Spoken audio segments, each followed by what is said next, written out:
जय गुरुदेव, जय माता पार्वती जी की। देखिए, एक बात अक्सर लोगों के बीच में आती रहती है कि प्याज लहसुन नहीं खाना चाहिए, और क्यों नहीं खाना चाहिए अक्सर लोगों को यह जानकारी नहीं होती है। यदि आप आज इस वीडियो को पूरा देखेंगे तो मैं कहता हूँ कभी भी प्याज और लहसुन का सेवन आप नहीं करेंगे। आपसे अनुरोध है ये वीडियो पूरी सुनना। वीडियो पसंद आए तो लाइक, शेयर और सब्सक्राइब करना। चलिए शुरू करते हैं। देखिए, प्याज और लहसुन न खाए जाने के पीछे सबसे प्रसिद्ध पौराणिक कथा यह है कि समुद्र मंथन से निकले अमृत को मोहिनी रूप धरे भगवान विष्णु जब देवताओं में बांट रहे थे, तभी एक राक्षस वहीं आकर बैठ गया।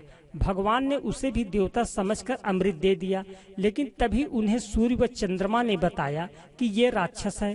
भगवान विष्णु ने तुरंत उसके सिर को धड़ से अलग कर दिया, लेकिन राहु के मुख में अमृत पहुंच चुका था, इसलिए उसका मुख अमर हो गया।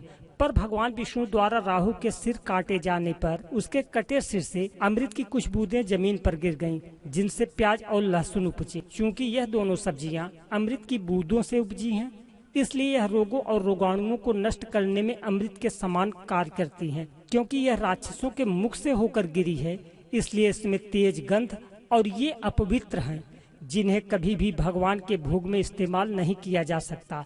कहा जाता है कि जो भी प्याज और लहसुन खाता है उसका शरीर राक्षसों के शरीर की भांति मजबूत तो हो जाता है, लेकिन साथ ही उसकी बुद्धि और उसका सोच विचार राक्षसों की तरह दूषित भी हो जाता है।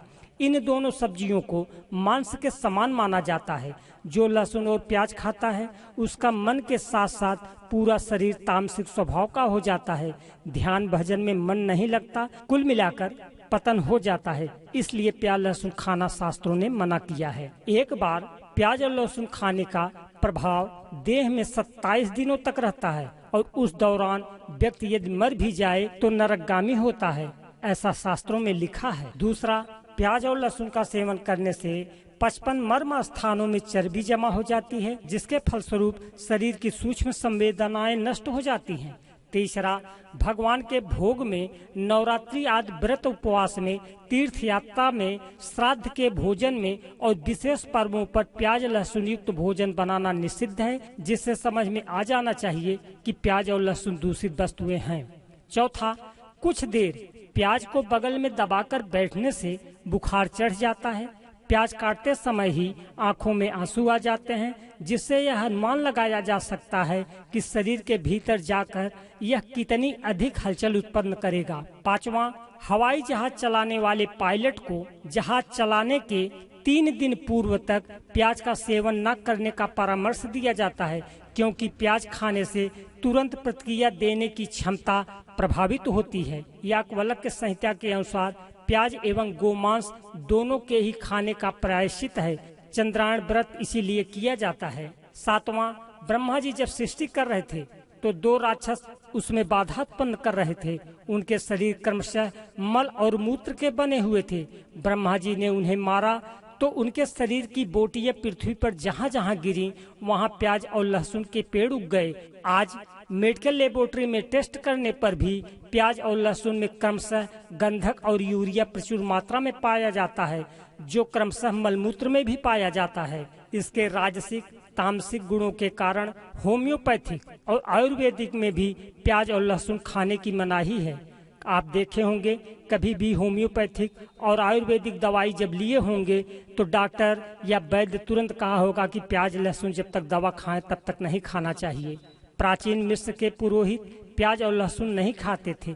चीन में भी रहने वाले बौद्ध धर्म के अनुयायी भी प्याज लहसुन खाना पसंद नहीं करते। कहते हैं जैसा अन्न वैसा मन, अर्थात हम जो कुछ भी खाते हैं वैसे ही हमारा मन भी बन जाता है।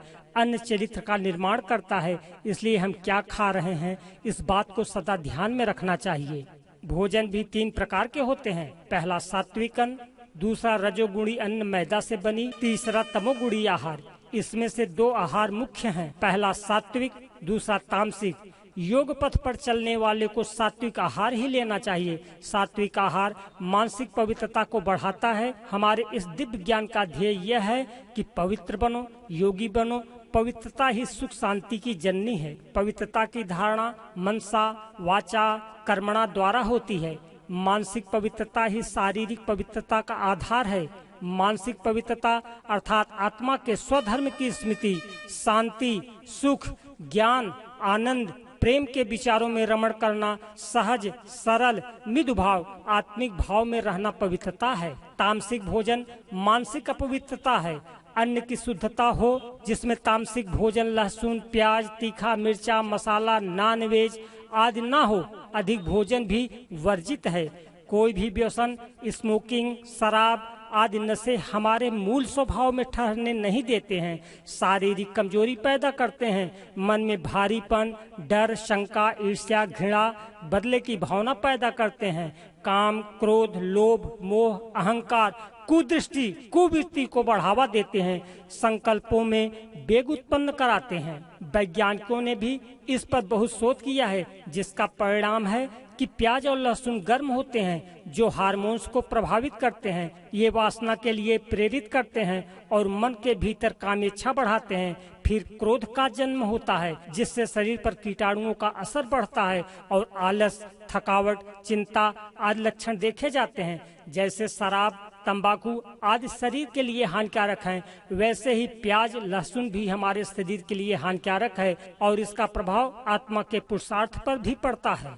हमारे ब्लड से तरंगे निकलती हैं, जो हमारे मस्तिष्क तक पहुंचकर निर्णय शक्ति को बढ़ाने में मदद करती हैं। यदि हम लहसुन प्याज खाते हैं तो यह तरंगे मस्तिष्क तक नहीं पहुंच पाती और हमारे सोचने विचारने की क्षमता प्रभावित होती है। इसमें ऐसे केमिकल पाए जाते हैं जो मन को उत्तेजित करते हैं, जो क्रोध के संस्कार को बढ़ावा देते हैं। बिना लहसुन प्याज का खाना खाकर तो देखो कैसा लगता है। जो देवताओं को पसंद है वही मेरी पसंद होनी चाहिए, क्योंकि देवता कौन थे? हम ही तो थे और हम उसी सतयुगी दुनिया में जाने का पुरुषार्थ कर रहे हैं। वैष्णव और जैन पूरी तरह से प्याज और लहसुन का परहेज करते हैं। इतने प्रमाण होते हुए भी केवल जीभ के स्वाद के लिए प्याज लहसुन खाते रहेंगे तो जड़ बुद्धि कहलाएंगे। इसलिए इनका तुरंत परित्याग करो और परित्याग करने में ही भलाई है। घर वाले नहीं मानते तो उन्हें यह वीडियो जरूर सुनाइएगा। मुझे लगता है ये वीडियो आपको पसंद आई होगी। यदि ये वीडियो पसंद है तो मेरे वीडियो को लाइक, चैनल को सब्सक्राइब और वीडियो को शेयर करना। मेरे साथ बोलें, मेरे गुरुदेव भगवान भोलेनाथ की जय, माता पार्वती की जय।